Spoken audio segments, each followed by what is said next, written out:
Selamat datang kembali di sesi pembahasan mendalam kita. Hari ini kita mau coba menyelami dunia agen perjalanan nih. Kita pengen lihat lebih dekat gimana sih mereka itu membangun dan menjalankan layanannya. Iya, menarik ini. Sumber kita kali ini materi presentasi yang Anda bawa, yang isinya ngebahas kerangka operasional mereka ya. Betul, cukup lengkap paparannya. Nah, tujuan kita hari ini simple aja, kita mau urai elemen-elemen kunci yang membentuk layanan agen perjalanan. Apa aja sih yang kelihatan mata, apa yang cuma bisa dirasain, terus apa aja yang sebenarnya bisa mereka bantu urus buat Anda. Semuanya dari materi ini. Siap. Oke, mari kita bedah bareng-bareng ya. Langsung aja deh, materi ini di awal bilang gini, manajemen agen perjalanan itu perlu mendefinisikan konsep layanan mereka. Ini katanya buat ngerancang operasinya. Kedengarannya ini kayak pondasi barat ya. Bisa dijelasin lebih lanjut nggak? Apa sih inti dari konsep layanan ini? Tentu, Anda benar banget, ini pondasi utama. Konsep layanan itu, bisa dibilang kayak DNA-nya agen perjalanan lah. Jadi ini semacam cetak biru yang nentuin identitas mereka. Gimana mereka pengen dilihat sama Anda, para pelanggan, terus juga gimana cara mereka nanti berinteraksi dan ngasih nilai tambah. Nah, materi kita ini ngebaginya jadi 3 komponen inti. 3 hal ini yang harus diramu benar-benar sama manajemen. 3 komponen inti ya? Apa aja tuh? Yang pertama, semua yang sifatnya tangible. Berwujud gitu. Hal-hal yang bisa Anda lihat, Anda sentuh, atau ukur secara fisik. Komponen kedua, ya kebalikannya. Fitur intangible yang nggak berwujud. Ini lebih ke persepsi, perasaan, suasana. Terus yang ketiga itu jangkauan layanan yang mereka tawarin. Jadi spektrum tugas apa aja yang bisa mereka kerjain. Tangible, intangible, sama jangkauan layanan. Nah, yang penting banget nih. Dan ini ditekankan juga di materi. Ketiga pilar ini tuh nggak bisa dipisah-pisah. Mereka tuh saling ngaruhin, saling berinteraksi. Kayak, bayangin aja kayak 3 kaki kursi gitu loh. Oh, oke. Keseimbangan antara apa yang kelihatan, tangible, apa yang dirasain, intangible, sama apa yang bisa mereka kerjain, jangkauan layanan. Nah, itu yang ngebentuk keseluruhan pengalaman Anda. Kalau salah satu aja goyah atau nggak pas, wah, bisa kerasa kurang enak pengalamannya. Analogi kursi berkaki 3 menarik juga ya. Jadi emang satu kesatuan yang dirancang, bukan cuma daftar fitur aja. Oke, tangible, intangible, jangkauan layanan. Kita coba bedah satu-satu ya, mulai dari yang paling gampang dilihat dulu dah, yang tangible. Kalau dari materi ini, contoh wujud fisiknya apa aja tuh? Materinya cukup detail nih, ngasih contoh yang tangible. Pertama, jelas banget, ya, lokasi fisik kantornya. Lokasinya strategis nggak? Gampang diakses? Atau malah di tempat terpencil? Itu udah ngasih sinyal awal kan? Betul. Terus, ukuran fasilitas. Gede apa kecil kantornya? Tata letaknya gimana? Kantor yang luas, rapi, mungkin kesannya mapan, tapi yang kecil juga bisa aja kerasa lebih personal atau ya malah sempit. Tergantung penataannya. Interiornya, gitu ya, ngaruh juga berarti. Iya, termasuk itu. Terus ada lagi, kecanggihan teknologi yang dipakai. Ini bisa sistem reservasinya di belakang layar atau komputer staffnya yang modern, atau bisa jadi juga, walau nggak disebut langsung, tampilan website atau aplikasi mereka. Gampang dipakai nggak? Responsif nggak? Oh ya, bener. Website atau aplikasi itu tangible juga ya sekarang. Iya, itu nunjukin investasi dan efisiensi mereka. Terus, ukuran staf profesional. Berapa banyak sih orang yang siap ngelayanin Anda? Jumlah staf kan bisa ngasih gambaran kapasitas layanan mereka. Dan terakhir, yang kita semua pasti familiar, brosur dan materi promosi fisik lainnya. Tumpukan brosur paket tur yang desainnya oke, peta, katalog hotel, ini semua kan wujud fisik dari produk yang mereka jual. Oke, jadi ini bener-bener semua yang bisa kita nilai pakai indera kita pas pertama kontak ya? Mulai dari pas lihat kantornya, mungkin desain interiornya, jumlah stafnya, bahkan mungkin seragam staf yang rapi gitu ya? Itu masuk juga kan? Bisa banget. Itu bagian dari fasilitas atau citra fisik yang tangible. Sampai ke brosur yang kita bawa pulang, ini semua kayaknya ngebangun persepsi awal soal profesionalisme mereka, skala bisnisnya juga. Tepat sekali. Estetika kantor, teknologi yang kelihatan, kerapian staf, termasuk seragam tadi, dan materi promosi itu kayak panggung tangible yang mereka siapin. Ini aspek yang relatif gampang dikontrol dan diukur sama manajemen.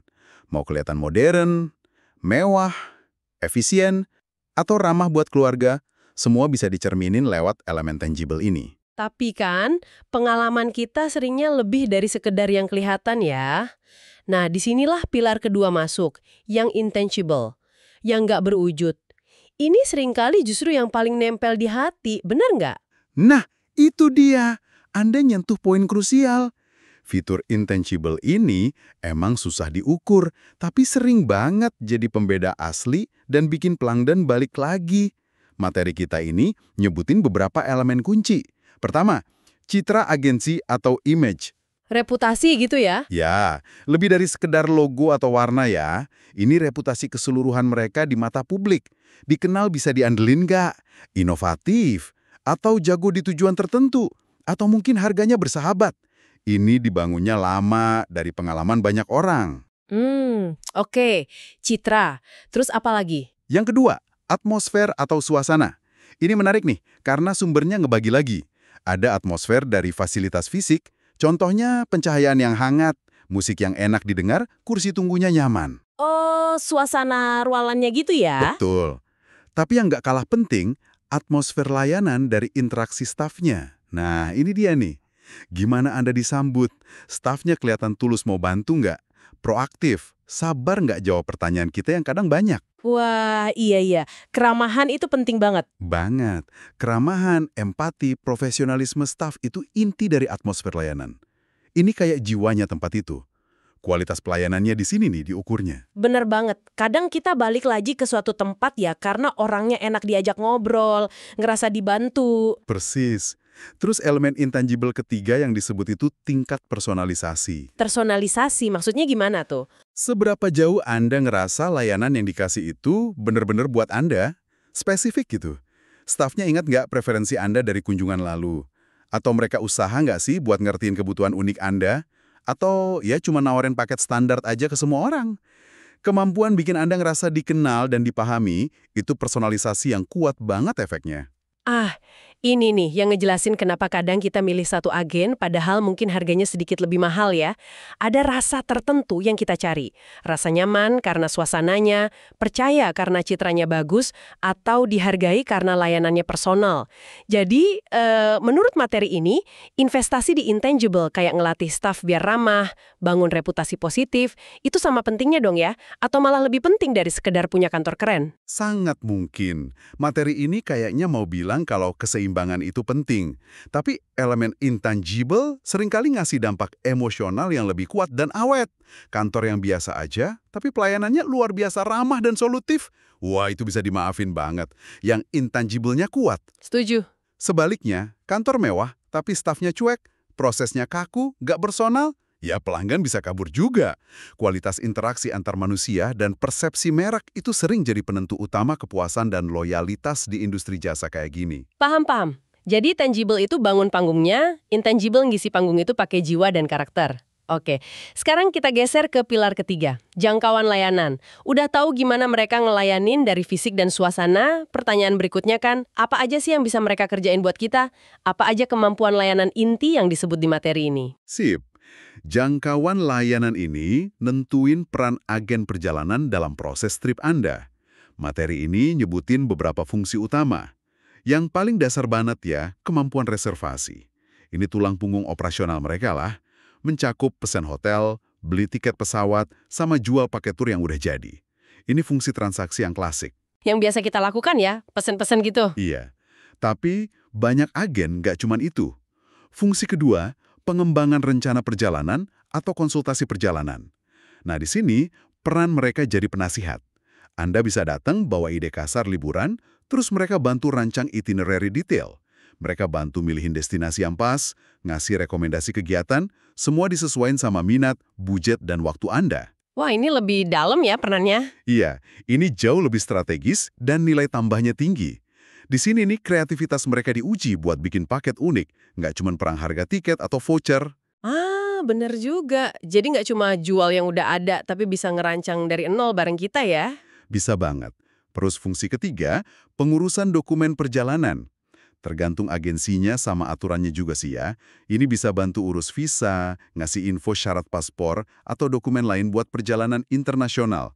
Ini ngebantu banget ngurangin ribet buat Anda. Betul, urusan dokumen kadang bikin pusing soalnya. Makanya, materi ini nyebutnya umum aja, travel documents. Terakhir, disebut juga adanya layanan khusus terkait perjalanan lainnya.